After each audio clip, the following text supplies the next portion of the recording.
What's up, everyone? My name is Chase Dauphin. I'm 20 years old. I dropped out of art school last year, and now I just got back from solo traveling Europe for the very first time. Today, I'm going to be giving you my top 5 to 8 to 10, who even knows how many, tips on solo travel. And by no means am I an expert, but from my experience in the past few weeks in Europe and traveling on my own for the very first time, I have a few tips that I know will be very, very helpful for anybody out there who's thinking about doing the same. Basically, about 3 or 4 months ago, I decided I was going to go travel, and I trusted the world, trusted God, trusted the universe, and let it all fall into place. I booked a plane ticket for a trip there and a trip back, and besides that, I had absolutely no plan. As I said, disclaimer, I'm not an expert. This is just my experience, my perspective, and my point of view.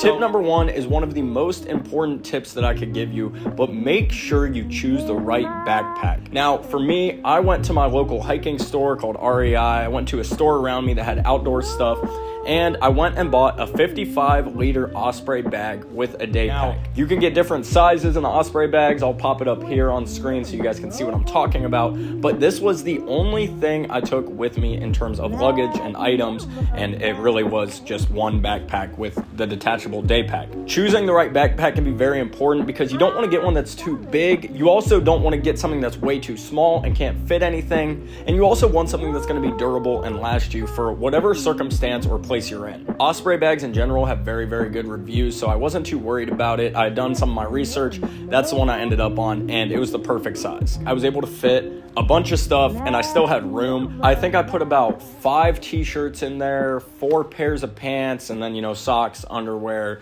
all the other stuff that you need. And then the day pack, which was like a smaller backpack that attached to it, I used to carry my laptop, and I also used it to carry my camera equipment and anything else I would need for a day. I'll try to put some links down below if you guys want, or if you need any recommendations, go ahead and comment. Tip number 2, sometimes no plan is the best plan. This is just my personal philosophy. This is just the way that I approached it. I know some people who like to plan in general. My only plan was land in Amsterdam and leave from Amsterdam. Anything in between was open to me to choose what to do and how to get about and where to go. And I ended up going to about 5 countries in about 2.5 weeks. I still made it back to Amsterdam. It was all good. I don't know how many times in life you can really have no plan and just go with the flow of things in a full manner, but it was really nice for me to just pick and choose where I wanted to go and when I wanted to go. And of course, there's a little bit of pre-planning in terms of maybe I want to go here, or if I go here,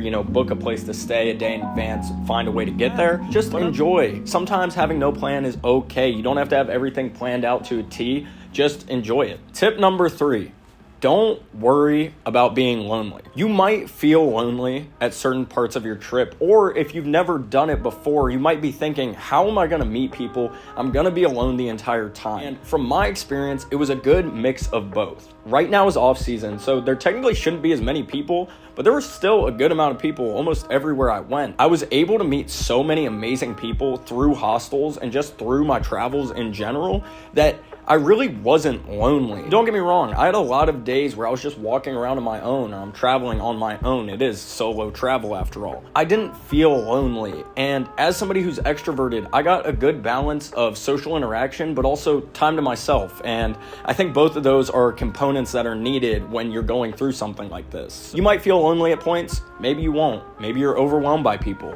However you are, just know there will be people for you to meet, and you're not going to be alone the entire time, especially if you're staying in hostels. Talking about hostels, I don't know what your experience of hostels is or what your thoughts about it are. I wasn't quite sure how they would be. Going to these hostels that I went to in Amsterdam, Belgium, France, Spain, and Portugal were all such a unique experience, and each of them was different. At no point was I really sitting there like, wow, this is disgusting, or wow, I can't believe this is a livable area. It was all nice, and in my opinion, if you've been in college and you've been in a college dorm before, it was at least better than that for me. So Download Hostel World. This isn't a paid promotion or anything, but that's what I used. Worked well, and you could get hostels for a range of prices. Some of them, like in Amsterdam, are going to be more expensive, and some of them in other parts, maybe like Portugal or Spain, are going to be a little bit cheaper. Speaking of traveling around and going from country to country, there are many, many, many ways to do it. Especially in Europe, you have the metro, you have buses, you have planes, you have so many different options. Now, my personal favorite ended up being flights. I was given an app for flights by someone I met on my travels. It was really nice. I was able to go from one place to another without breaking the bank and breaking the budget. Okay, so ignore the change in scenery. I know I was just in a completely different place, but we had to move real quick. Continuing on, buses and the trains tend to be a little bit cheaper. Trains, in my experience, were a little bit more expensive than buses, and flights were a little bit more expensive than both of them. A huge tip I would have for everyone. I saw a lot of videos before I went talking about getting the Eurail pass, getting the train pass so that you can use it, and I do not think I used the Eurail pass one time. When I did take the train from Amsterdam to Belgium, I bought a ticket because all of the trains that I was able to use with Eurail had a reservation requirement and also had multiple transfers. So if I didn't want to get off at 5 different train stops, which I didn't want to do because I'm not too well versed in the metro and the trains and everything like that, the Eurail was not what I expected it to be. I didn't really tend to use it. When I was actually in the cities, I was able to use Lime scooters or electric bikes or things of that nature to get around. And most places in Europe are pretty walkable, so it's not too hard to get around, except for Paris. Paris is kind of a different beast, but you'll see once you get there. Let's talk budget. Budget for everyone can be different. I met some people who had huge budgets. I met some people who had very minimal budgets. It all depends on how you travel, how you want to travel, and the experience that you're more or less looking for, or I guess expecting in a certain way. What I heard is a good budget for most places is $50 to $100 a day. Most of the time, that $100 range is usually pretty good. More than likely, you're not going to be spending 100 euros a day, and a lot of the money or most of the budgeting for the days will probably go to accommodations. Some hostels are cheaper, some are more expensive, but on average, if you're gonna stay for a night per se, it could be, 50 euro, 40 euro, and then in cheaper places in the off season, it could be 20 euro. It ranges, it depends, but before you go, just have a budget in mind. Now, there are so many more tips that I would love to give, but I will save that for another video.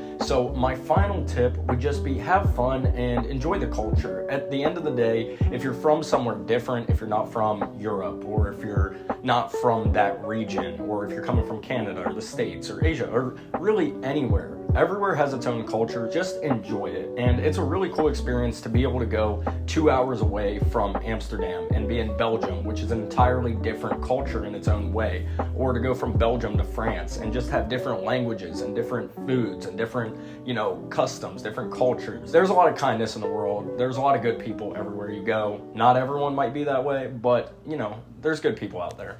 I know that these tips will help anyone who is going to solo travel for the first time. If you guys have any questions, feel free to leave them down below. I'll be making more videos on this topic and sharing some of my travels here coming up and in the near future. So stay tuned for that. But until next time, stay blessed, stay up, have a good life, have fun, embrace cultures, live life, go love people, have a good time, and go adventure.